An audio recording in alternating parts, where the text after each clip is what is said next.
Corona पीड़ितों की दास्तां पेश करता पद्मश्री आचार्य कौलक्लूरी इनाक द्वारा रचित प्रवास उपन्यास में आपका स्वागत है।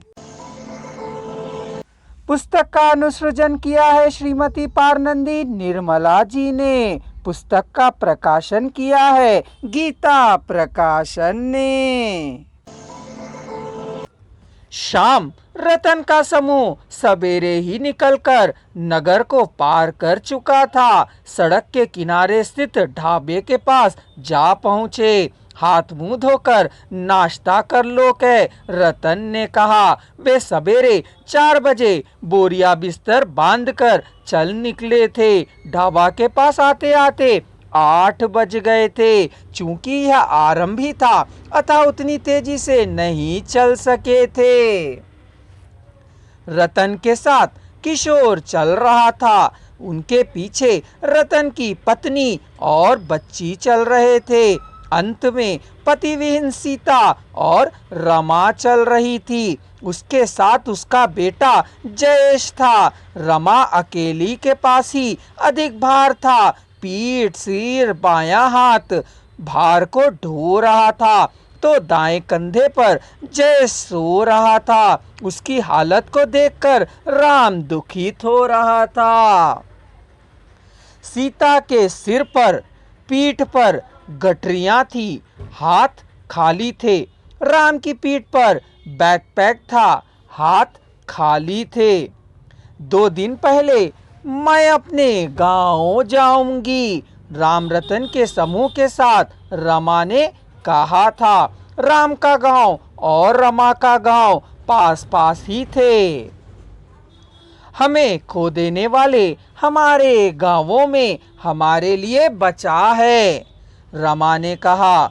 उसे अपने गांव को जाने का मन नहीं था। गांव ने हमें खो दिया है, हमने अपने गांवों को खो दिया है, लेकिन हमारे अंदर स्थित हमारे गांव हमें छोड़कर कितने दिन रह सकते हैं। बाबूजी ही माँ समान है, तुम्हारी माँ ही है, फिर भी वह बाबूजी भी है, रमा ने कहा। राम कुछ पता के लिए चुप रहा। यहाँ रहने पर अभी नहीं तो कुछ समय बाद ही सही कुछ ना कुछ काम मिल ही जाएगा। वहाँ क्या है, खाने पीने की समस्या है ना। सबके साथ हम भी अपना रोना रोएंगे, रमा ने समझाया। राम फिर चुप्पी साध ली। फिर एकाएक उसने पूछा, क्या किशोर से डर रही हो? डर ही तो है, मैं अकेली जान हूँ, पता नहीं कब क्या कर डाले। द्वेष और बदला लेने का स्वभाव है उसका। कोई आपदा आ जाए तो किससे कह पाऊंगी। ना सगे हैं ना बंधु मित्र। उसे तुमने क्यों मारा? मारने को से क्या बदला लेने की भावना नहीं बढ़ेगी?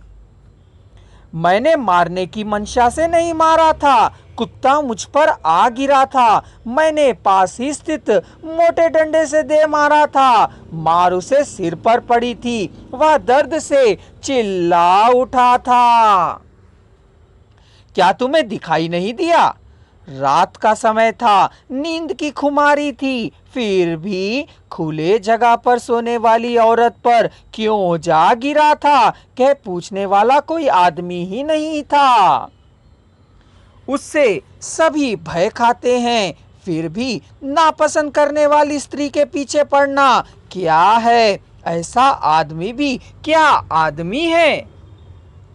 वह मुझे मार डालना चाहती है के किशोर कह रहा है, राम ने कहा। मैं अपना मरना मर रही हूँ, मुझे क्यों उससे झगड़ा लेना मोल पड़ा। दोनों यह सुन मौन रहे।